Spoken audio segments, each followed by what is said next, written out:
The 60 Scoop. The implementation of the 60 Scoop is one of the dark chapters in Canada's history. It is lesser known than the opening of residential schools, but had the same design and devastating results. You'll learn about what it was, why it happened, the long-lasting effects, and what has been done to try to right the wrongs that were done. At the end, there are a few videos to watch and a paragraph to write in Microsoft Forms. There's also a small assignment for you to do that explains the similarities and differences between residential school and the 60 Scoop.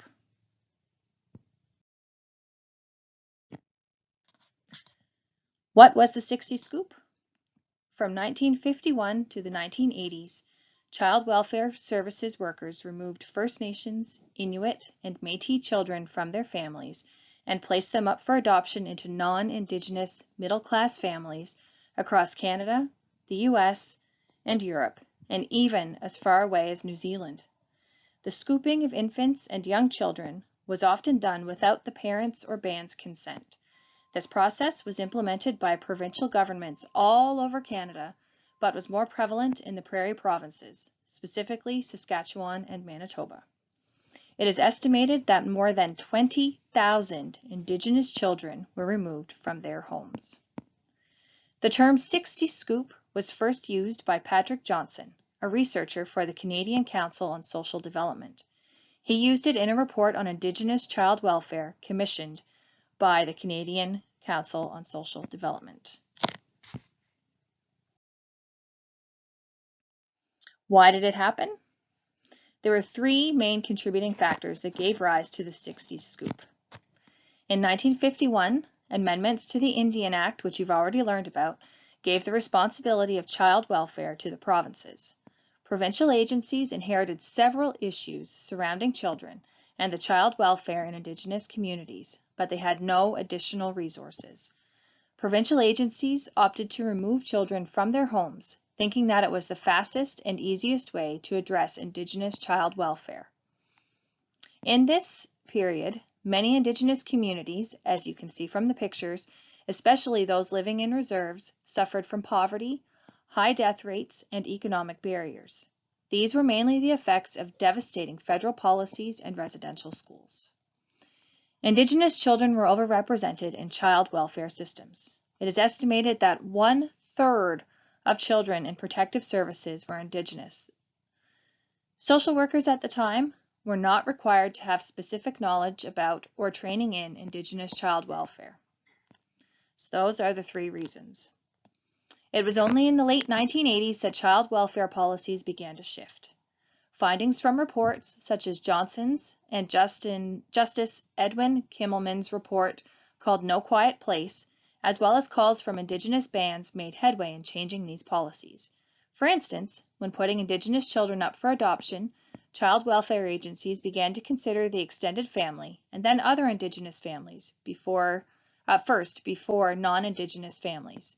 In the 1990s, the First Nations Child and Family Services Program was instituted. This allowed the local bands to take control of their own child welfare services. Long-lasting effects of the 60s Scoop. Loss of cultural identity, low self-esteem, frustration, feelings of shame, loneliness, and confusion are some of the effects of the 60s Scoop on the adoptees who are now adults. While some were fortunate to have been placed in loving homes, many still felt incomplete. They lacked the essential pieces that would have helped them develop their Indigenous identities. Meanwhile, those who were not as fortunate experienced sexual, physical, and other abuse. These experiences have had long-lasting negative effects on the health and emotional stability of the adoptees. Moreover, the final Truth and Reconciliation Commission report found that the effects of the residential school experience and the 60 Scoop have adversely affected parenting skills and the success of many Aboriginal families. This points to the continuing damage wrought by the 60 Scoop on the succeeding generations of Indigenous families. So what's been done to right the wrongs? Class action lawsuits have been pursued during the 1990s against provincial governments in Ontario, Alberta, Saskatchewan, and Manitoba. These cases are still ongoing. In 2015, the province of Manitoba issued an apology for the 60s scoop. Manitoba's then Premier, Greg Selinger, also announced that this history would be included in the school curricula. In May 2018, Alberta Premier Rachel Notley delivered a formal apology in the legislature to the survivors, some of whom were present in. What is the 60s scoop? The 60s scoop happened throughout Canada from the 1960s to the late 80s. Child welfare authorities scooped 20,000 Indigenous children from their families. Most of the children were adopted by white families. Many were taken without their mother's knowledge and sent to other provinces, the US, and even Europe. Authorities said they were acting in the children's best interests. The Truth and Reconciliation Commission report stated the 60s scoop, quote, adversely affected parenting skills and the success of many Aboriginal families. Critics say it was a racist effort to assimilate Indigenous Canadians, and those who lived through it say they were robbed of their cultural identity. In 2015, the Manitoba government took responsibility. I would like to apologize on behalf of the province of Manitoba for the 60s scoop. But the federal government has never apologized. Today, survivors are bringing multiple lawsuits to courts across Canada.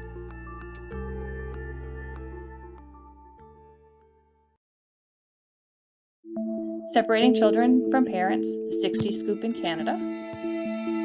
Between the 1960s and the 1980s, tens of thousands of Indigenous kids were taken from their families and put into the child welfare system.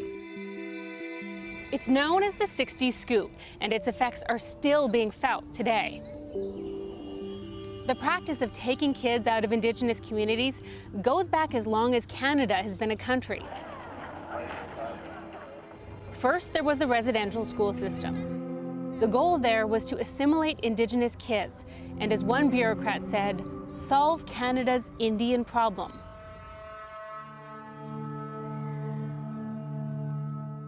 Then in the 1960s, provinces started taking large numbers of Indigenous children into care. The term 60 scoop actually came from a BC social worker who reportedly said she felt like she was literally scooping children out of their parents' arms. Those decisions were often made by non-Indigenous social workers who didn't necessarily understand Indigenous culture or family structures, like the role of extended family in childcare. Social workers often saw challenges, like poverty, as a reason to remove children. Many parents grew up in residential schools and were facing their own trauma. Some of them even asked social services for help. But the jump in the number of Indigenous kids in the child welfare system around this time is staggering. In BC, for example, First Nations children made up less than 1% of all kids in foster care in the early 1950s. A decade later, that number was 34%, and a similar spike happened in other provinces. Some governments developed special programs designed to get Indigenous children adopted, like Saskatchewan's AIM program. The AIM program advertised kids on TV and radio and in newspapers. Almost all of the kids who were adopted went to white families in Canada, the United States, and even as far away as New Zealand. Across the country, thousands of Indigenous kids were adopted out, but to this day, the government says it still doesn't know exactly how many. Many of these adoptions didn't work out. One study found that 1/5 of Indigenous adoptions had broken down by the time a child turned 15, half of them by the time they were 17. But it wasn't until the 1980s that the government really started to examine the damage the 60 scoop caused families and communities. In an influential 1985 report, a Manitoba judge said cultural genocide has taken place in a systematic, routine manner. More than half a century after the 60 scoop began, the trauma and harm are still affecting families. Many survivors say they were abused while in care. They continue to struggle with trauma and loss of family and identity, loss of language and culture, loss of history, similar to residential school survivors. And they don't always have information about where they came from. Some survivors are struggling to find their biological families.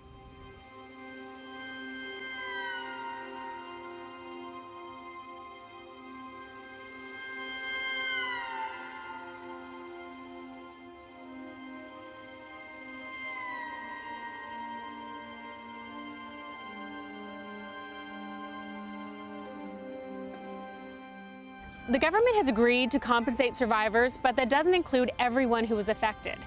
And while the era of the 60s scoop is long over, the removal of Indigenous children continues. Today, more than half of the kids in care in Canada are Indigenous.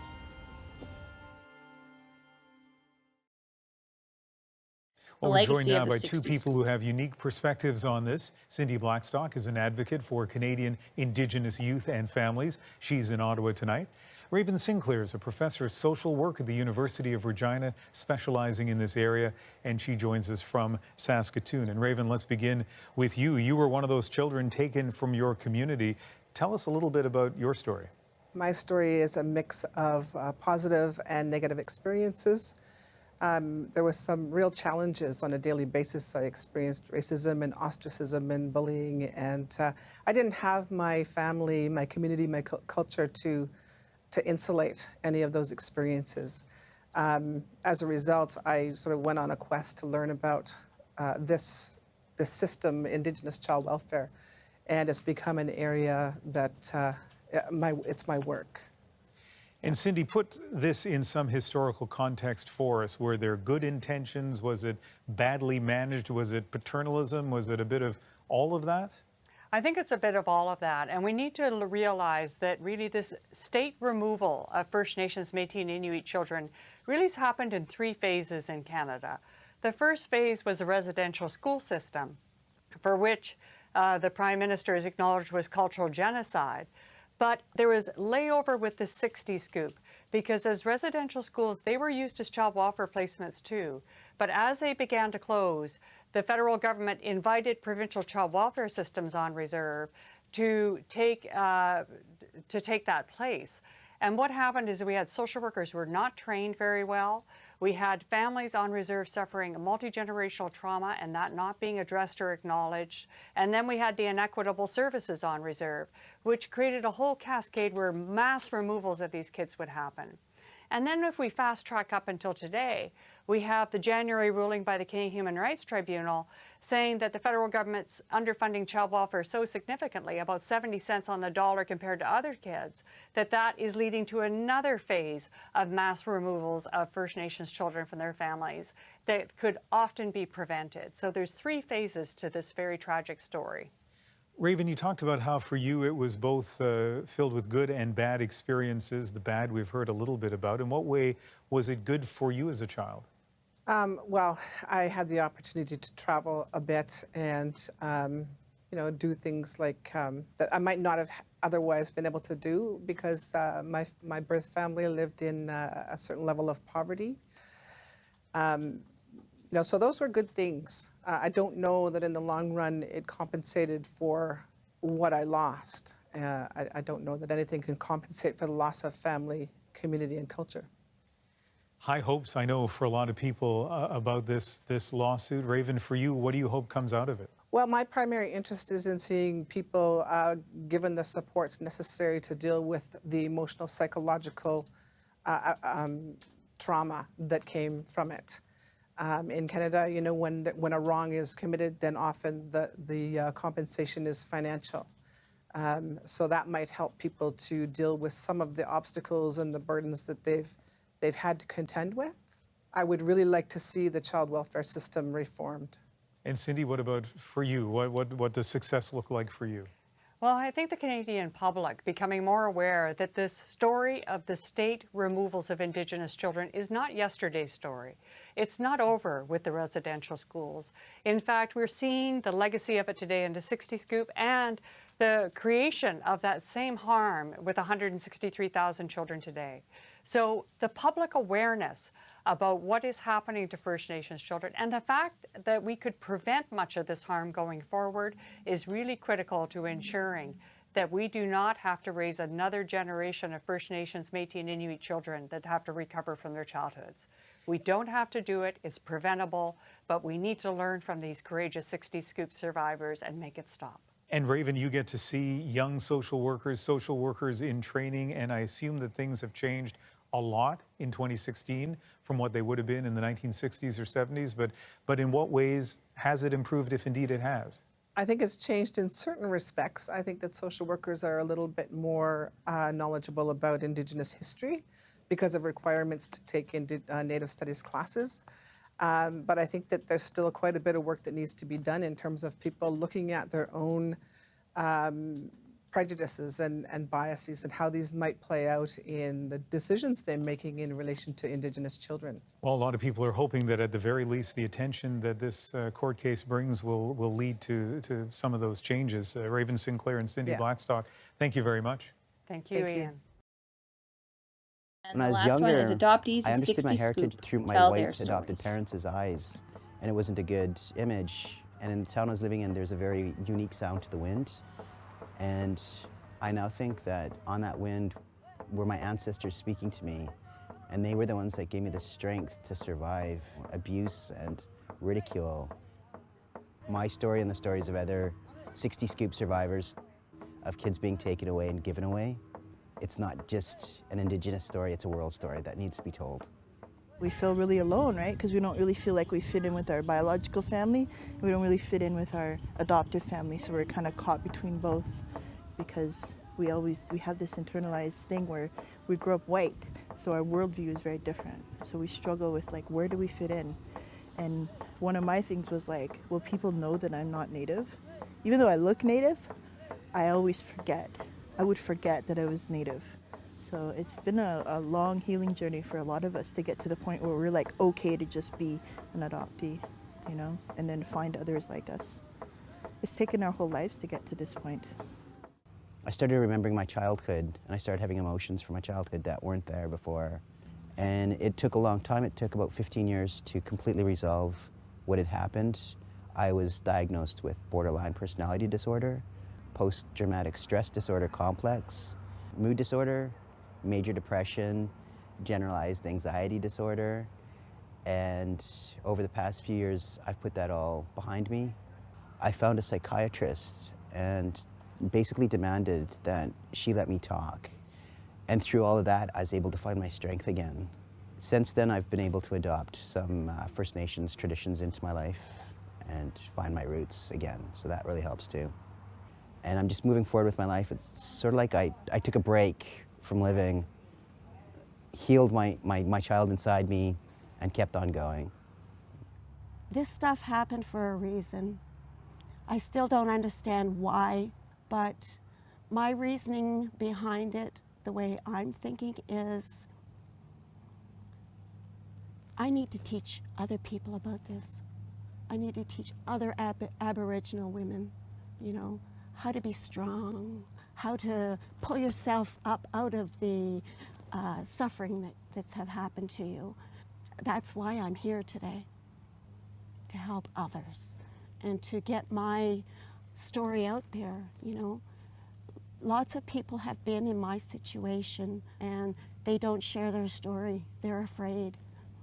And it's fear that keeps that hidden.